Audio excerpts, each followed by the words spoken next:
Melanoma Matters is an educational resource. The content represents our opinions and does not constitute medical advice. If you're a patient with questions specific to your situation, please consult your medical practitioner. But you're doing this. Doesn't matter. It's up to you. Hi, everybody. Welcome to Melanoma Matters. My name's James Larkin. And I'm Sapna Patel. So I need to ask you a question now, quick fire question. Sing or dance? I don't think I've asked you that one before. That's easy. I would be happy to do both. I sang in the hospital band for a minute with Jim Allison and Patrick Hu and others. I sang with the Checkpoints once at a SITC meeting. It was a Amy Winehouse song. I'm not great, but I think tolerable. I enjoy singing. Yeah. I guess if push came to shove, I would sing before I knew any dance moves. Yeah, I think I used to go to church when I was a kid, and I was in the choir. But I couldn't sing. I mean, really, but that's a whole different story altogether. Right. So today more on neoadjuvant, and it's going to be Relatlimab and Nivolumab. Yeah. So that's Rada Amaria and colleagues, and the publication is Nature, November 22, and this was MD Anderson, right, Sapna? So I guess, tell us all about it. Yeah, so it's a 2-institution study. It's MD Anderson and Memorial Sloan Kettering, actually, and 29 or 30 patients, I think. Yeah, 30 enrolled, and then 29 made it to surgery. So 2 institutions study of neoadjuvant NivoRela. So PD-1 blockade and LAG-3 blockade. Let's look at the dates on this. So this was between September 2018 to September 2020. And LAG-3, NivoRela, as a metastatic drug, was not approved until after that. So this is really just such a nice commentary on investigator-initiated effort to go to a company saying, look, if you're investigating your drug in the metastatic setting, could we at least do a study, a small single-arm study between a couple of centers looking at the activity in the neoadjuvant, and look at all the data you'll get from it. You'll get biology, you'll get outcomes, pathologic response, et cetera. And so 2 centers, Mike Postow, Charlotte Arian at Memorial Sloan Kettering, were instrumental in this study. I guess the take home is, or the study design was 2 doses of NivoRela and then surgery. And this treatment is given at 4-week intervals.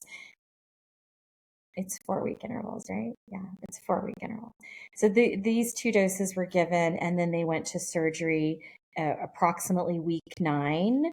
They had one patient had myocarditis, so they had a delay in surgery, and then they had another delay because it was the start. The end of enrollment overlapped with the pandemic, COVID-19 pandemic. And so somebody was delayed or simply because their hospital had surgery on hold. So 29 ended up going to surgery. They had pathologic complete response in a really high portion of patients, 57%. So this was one of these studies where now we were seeing with the short course of neoadjuvant, you could get complete eradication of tumors now in more than half of patients. It was 5 out of 17 patients. 5 out of 27. I don't know why I just said 17. 5 out of 27 with complete pathological response in the single dose of neoadjuvant pembrolizumab UPenn study, Huang et al. And here it is now 57% complete pathological response. It goes even higher if you add the near pathologic complete responses. So you talk about a major pathologic response, that gets into the 64% range. So needless to say, this is starting to get us closer to regimens that can have a really large effect in a short period. And then the thing that we should think about is toxicity and then long-term benefit. So does this translate long-term? Maybe I'll stop there and see what your thoughts are on this. Yeah. So what about, toxicity and myocarditis? There's a lot of talk about that, and there has been a lot of talk about that. You said one patient here, that was just bad luck. You see it sometimes with checkpoint inhibitors. What's your take on that? Well, the thing is, we should have myocarditis concern with LAG3 blockade. If you look at mouse models, when you knock out LAG3, these mice develop myocarditis. So in humans, it's understandable that it happens. I think obviously it happens at a higher rate with combination therapy. I don't know how you feel, James. Do you feel with all the use that you've seen now, do you feel that it's higher with NivoRela than with Nivo-Ipi? Or do you feel they're comparable myocarditis risk? Well, I think it's small numbers for both. And I don't really have a sense that, one causes more than the other. I think the other thing about myocarditis might be kind of ascertainment bias, because I think, quite a few years ago, we weren't thinking about it quite as much. And then obviously there's a very dramatic paper in NEJM. And I guess a lot of us who'd been using the drugs a lot would see it from time to time. But then I think I collectively got quite a lot more switched on about it and thinking about it a little bit more. I wonder actually slightly now if we've got a patient, we've got any concerns about whatsoever with myocarditis, it's sort of in the front of our minds. And so we're not giving any more treatment straight away. We're monitoring really carefully. And I just don't think we're really seeing the serious myocarditities, which I presume is the correct plural now anyway, that we used to in the past. So, yeah, so I think useful to say something about that. And then I guess the other toxicity question, we've covered this a little bit anyway before, but I think it's worth saying again now, NivoRela, relativity 47, where do you kind of see the NivoRela tox, in the spectrum of the full dose Ipi-Nivo tox at one end and the anti-PD-1 monotox at the other? Because that's obviously important here. Yeah, undoubtedly, we have to interpret it as NivoRela is less toxic than full dose, standard dose Nivo-Ipi. But then there's the nuance. Are we talking about just frequency or incidence of grade 3-4? Are we talking about the toxicities that are really lifelong? Are we talking about endocrinopathies? We can villainize standard dose Nivo-Ipi, but if a lot of that toxicity is thyroid and dermatologic and colitis, which we can kind of get a handle on and manage, thyroid is for life, but once it's managed, it's manageable. Colitis, often very treatable and reversible. Is that the same as a regimen? This is simply my opinion, but is it the same as a regimen that possibly has a higher tick of myocarditis and a higher tick of adrenal insufficiency? To me, I'm sure to you, adrenal insufficiency and thyroid insufficiency are far from equal. Adrenal insufficiency is lifelong. It's serious. It means when you're running through the airport because your flight back from Dublin has been canceled and they've redirected you through London, and now you have 35 minutes to go through passport and immigration. You need to dump extra cortisol, and you would have to give yourself extra synthetic cortisol to help keep up that physiologic stress that you're under. So that's just different. Honestly, that's different than thyroiditis or thyroid insufficiency. My instinct is that the NivoRela toxicities are less in number, less in incidence, but they get my attention because there are a little bit more of these serious ones. Adrenal, which by the way, there was adrenal insufficiency in this neoadjuvant report of NivoRela. And we should be careful to note that because you also see that in the NivoRela 047 study. It's also important, I think, to recognize that the Nivo-Ipi toxicities are strong and lifelong. And you made that point that perhaps as our experience has evolved, our ability to probably clearly describe what something is better, which could just artificially increase the incidence of something. So now we're calling it adrenal insufficiency, and before we might have just called it fatigue or low blood pressure and maybe not put all the things together. If you look at those original reports of IPI even, you don't see adrenal insufficiency because we really weren't attuned to diagnosing it. So there's just some bias built into how NivoRela's toxicities are getting reported because we as a community have gotten better. That being said, I feel like I had something else to say about this, but I don't remember. So maybe I'll just... while you're thinking about it, I mean, I like what you said at the start about academic investigators, going to industry and doing this type of study. That was great, NivoRela. So then the obvious question is, where does NivoRela stand today, do you think, in the neoadjuvant space? And then where might it stand in the future? And again, I guess for the purposes of history, we're going to see the NADINA data, quite soon. And then it kind of feels like it might be getting a bit crowded. What do you think? Oh, I like the crowd and competition. I think it's great for patients so that patients are no longer, as Lex Egermont would say, scheduling surgery on a Monday morning for their resectable melanoma. They should hopefully be taking some neoadjuvant therapy. I'm a little unclear where NivoRela stands. There's no approval. This was a single arm, 2-institution study, which was signal seeking, hypothesis generating. We need a randomized trial here. But the question is, what do you randomize to? Do you randomize against the NADINA regimen? So neoadjuvant regimen A versus B.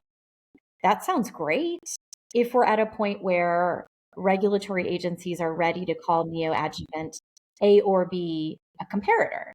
If regulatory agencies say we still need an adjuvant, traditional adjuvant approach as the comparator, then NivoRela needs to potentially wait for Relativity 098, which is the adjuvant NivoRela study. Otherwise, you're going to say the randomization is against PD-1 monotherapy.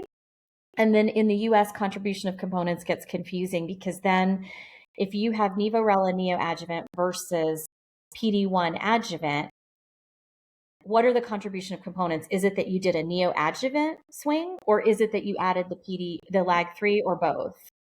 And so you really, anyway, we're getting close to seeing a design on this, I think. And then I know Australia has, they might have something called the NeoRini trial. We can fact check this. I believe they have something looking at NivoRela as well. And they have the ability to use PD-1 monotherapy based off of S1801 as a standard regimen.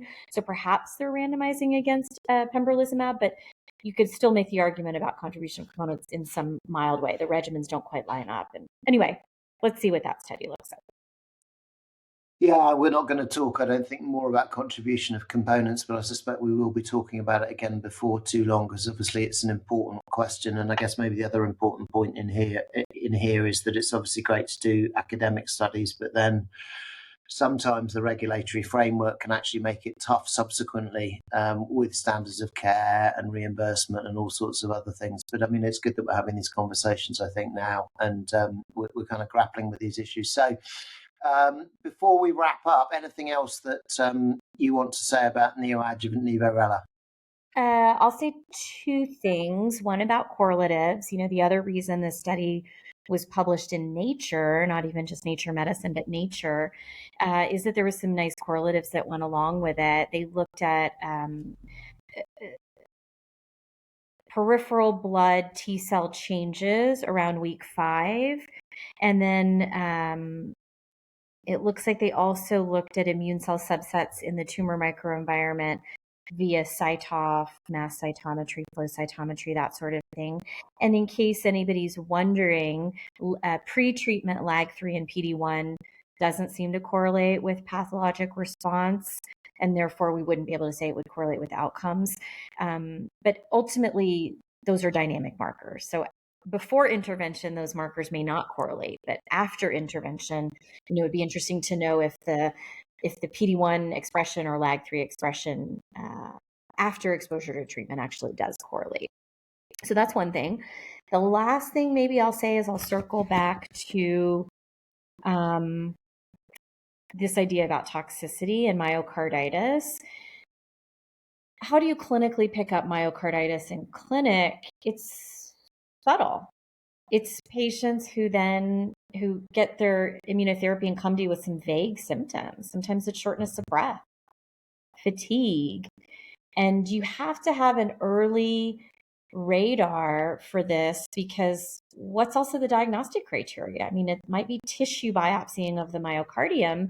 It's not that you're going to see something on the EKG, ECG, the echocardiogram, maybe diminished function, but myocarditis is a difficult one to diagnose. So I guess my point is simply, when you start to sniff out that they're not the same patient that you started treatment with, and it's subtle, it's just something, it's a whole cluster of symptoms, or it's just stuff like shortness of breath, endurance difficulty, start to think myocarditis. My other reason that myocarditis, facetiously gives me a little bit of heartburn, I'm not sure I've ever seen this recover. Myocarditis can progress to fulminant state and a fatal state quickly in a obviously, as we make the point, it's a rare side effect, a very rare side effect in our immunotherapy space. But to be sure, for that family and patient that it's affected, it's awful. So it can be fulminant and fatal. There are ways to hopefully intercept this early. If you catch it early, this goes back to having an instinct for it when you see a patient. But I'm not sure, James, what have you seen in terms of myocarditis? Do you have somebody who's recovered from myocarditis and either A, recovered back to their normal self, or B, some diminished form or capacity, but at least, functionally here still with us? Oh yeah, no. There were lots of good points there. I've seen myocarditis recover, definitely. So I can answer that one unequivocally. But I think the point you made about having a nose for it, or whatever expression, or just having a sense that it's possible, particularly, it would be rare for me to see someone who's short of breath or anything overt. Actually, quite often it'll be someone who, exactly as you said, they're not quite right. They've got something going on. And, when I'm talking to the junior doctors and things like that, I'm talking about the fact that they've got some systemic inflammation, and we work them up, right? And then, it hasn't settled on an organ system. That's exactly how I describe it. And so then the one thing that you can't do is give them any more checkpoint inhibitor treatment at that stage. You just watch them really carefully, and usually within a week or two, it will settle. And that's, for me, that's one of the kind of commoner patterns for myocarditis. So what I think, getting back to the kind of old days in a sense, is I suspect people weren't really thinking about that. Then they gave them another dose of treatment on a brewing, what you would call a brewing, smouldering myocarditis, and I think that's when you really, really get into trouble. You give them more treatment. So right. I think that's a really great practical point. So we might need to go on, carry on. Should we make the point that troponin is not necessarily diagnostic of myocarditis? And, most people are not checking a baseline troponin before you start immunotherapy. So then you don't even know what this mildly elevated or quite normal troponin means on therapy. So then this goes to, should we be baselining everybody with it? I don't know. And honestly, if I have an older gentleman patient, maybe a gentleman over age 65, and I'm giving them any sort of combination, maybe I am getting a baseline just so I know where they started, but that gets into reimbursement issues and all that kind of craziness. It would be interesting to know, and we might try to look at some of this in some developing SWOG studies. Where does troponin play a role in helping us sort of tease apart myocarditis? It's just not a troponin diagnostic, here you've got this, therefore it's that. It's never quite that easy, I think. No, I mean, there are diagnostic criteria for myocarditis, and there's quite a few cardiologists who are really interested in it now, but I completely agree that troponin can be difficult, and it's a constellation, I think, a lot of the time. But on the question, should you do a baseline troponin? I mean, I think if you're able to do one, it doesn't hurt. It's like doing a baseline ECG or EKG, you would say. You're not really looking for something, you just want to get it, kind of put it down, as it were, and get it out again later on if you get into trouble, see if there's been any changes. So I think those are all really important practical points. So let's wrap up on this. Neoadjuvant relatlimab and nivolumab in resectable melanoma. Amaria and colleagues in Nature, end of 2022. Really important paper. Again, it added lots of data to the neoadjuvant field. We're going to see Nadina very soon now, and I think that we'll be having lots of discussions about how this all fits together over the coming months. So thank you. Thanks, James.